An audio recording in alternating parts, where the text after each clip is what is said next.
Hey guys, welcome back to Sabers Forever. I'm John, and today we're going to be going over the DL44 by AW Customs.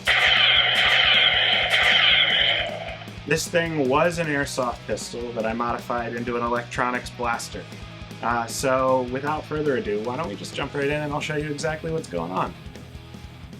Alright, so we have the AW Custom, and this is their DL44 replica. Now, as far as DL44s go, for the price of this, you cannot beat how good it looks. And it's all metal, with the exception of the grips are not real wood, they're plastic, but I mean, you can't really tell that much.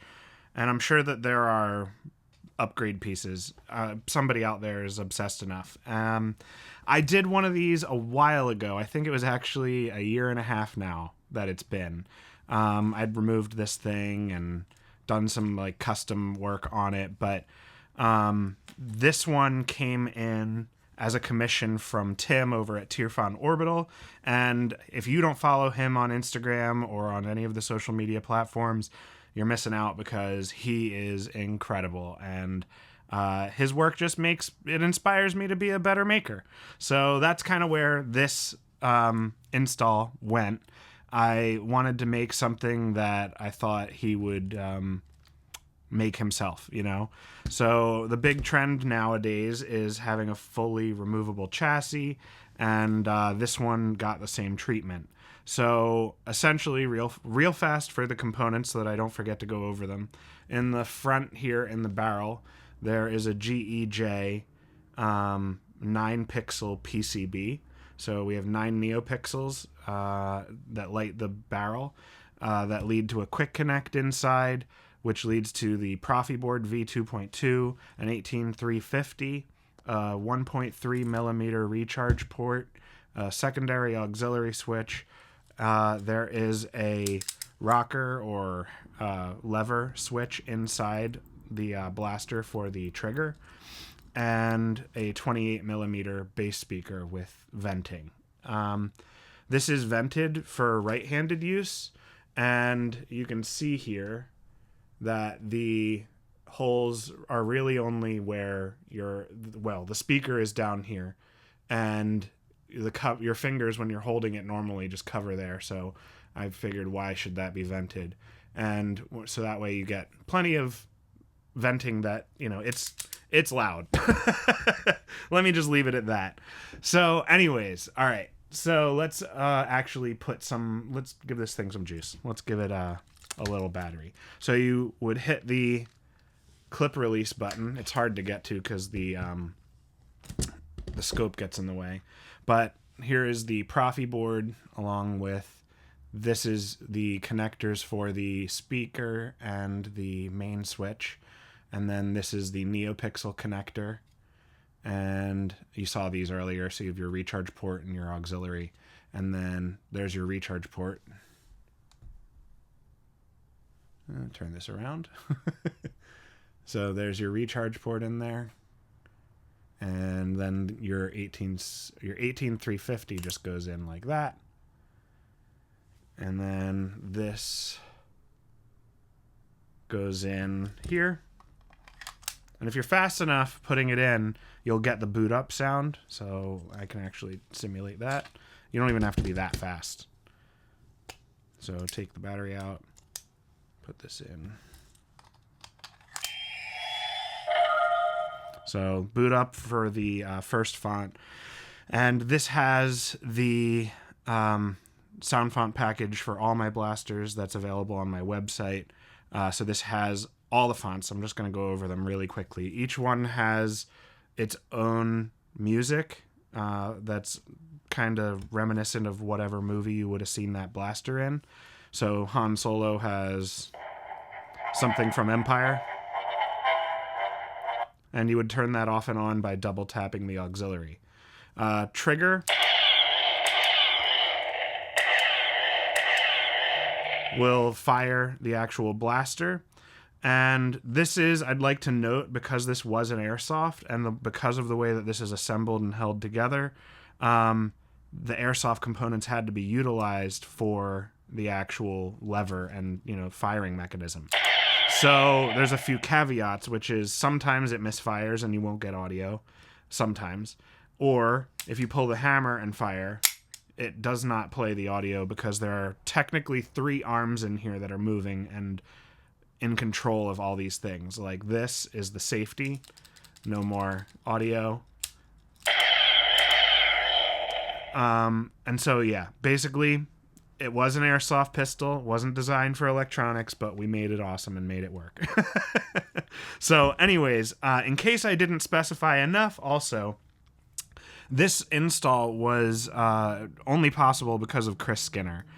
He does an absolutely amazing job of understanding what I'm looking for and modeling the parts, and so I'm really grateful to be able to constantly be working with him and to have found him. So, Chris, I know you're watching this. You do amazing work, and thank you very much for all the Zoom meetings. So anyways, let's move forward. So all the blasters, the fonts have 2 modes on this, and because it was an airsoft, essentially when you pull the trigger, it releases the arm and no longer holds it against the switch. So full auto does not work for this build, but I removed that feature from the blaster completely, so you don't even have to try to avoid that mode. It only has 2 modes of fire. So there is heavy blaster for the DL44 font. On every other font, it is a stun, and then regular blaster. And the difference is this one actually just has a red on-off, and then the heavy fire has a white to a red fade and with a little bit of flashing in there. So it's a little bit more dramatic with the tail end of it. And you would switch fonts by just tapping the auxiliary once. Hold the auxiliary for 1 second. You know how to use one of those? Yeah, you pull the trigger. A little bit more to it than that. Yes, there is. And yeah, you would hold the auxiliary for 1 second and release it. It'll switch fonts, and now you have all new sounds. So this is Leia's stun from The Last Jedi, which is blue. And then BB-8 for auxiliary mode switches, and then the NN14 sound font. So Ray's blaster. Switch again. This is a rebellion, isn't it? A180, so Jin Urso. And then I threw on just a regular stun from the Blaster FX package. He doesn't seem to take a hint, this guy. So there was a misfire. But West Star, so yellow. West Star 34, I believe, and then a Geonosian blaster. Green and yellow. I don't believe it. Bad Batch. That's Clone Force 99. DC 15, I believe, and then Omega's Bowcaster. And then... Mouth Blaster. Ah, yes, the Mouth Blaster, so you don't actually have to use your own voice. Pew, pew, pew, pew, pew, pew. Pew, pew, pew, pew, pew. Or... We be... Pew, pew, pew, pew, pew, pew, pew, pew, pew, pew, pew. We be... Pew, pew. I love this. Pokey religions and ancient weapons are no match for a good blaster at your side, kid. Couldn't say it better myself, Han. Oh, misfires. So it's not perfect, but it is really freaking cool. This is back to the DL44 font now. And if there's no deep sleep or anything, I always say that about Proffi, but if you're trying to save some battery, you can either remove the battery or you can put a kill key in, which I'm sending with the blaster. This whole thing has been really great to work on, and it turned out even better than I thought it would. And I'm going to be offering this install. So anybody that has one of these already, just hit me up at my email. Or if you're looking to get one fully installed, I'm looking into buying a few. So you might see them fully built on the store already. And they will be a reasonable price. Honestly, I think cheapest blaster I'll be able to put on the market. So keep an eye out for this. And with all that being said, why don't we just wrap up the video right here. Alright guys, that does it for this video. If you like what you see and you want to see more, make sure you like and subscribe to see more awesome content featuring blasters and lightsabers of the sort. There's a ton that you can peruse on my back catalog. Lots of builds. For anyone that owns an AW Custom already, I'm going to have this commission available on my website. That'll include labor, electronics, and return shipping. If you are looking for one that's ready to ship, I am trying to get my hands on a few, so keep your eye peeled on the website in the ready to ship section. I also have lightsabers that are available to ship right now. All of this you can find on my website at sabersforever.com, and I'd be happy to answer any inquiries that you have. You can just send an email to john@sabersforever.com if you need any additional information at all, or you have something that you can't find on my website. So until the next time, guys, may the Force be with you.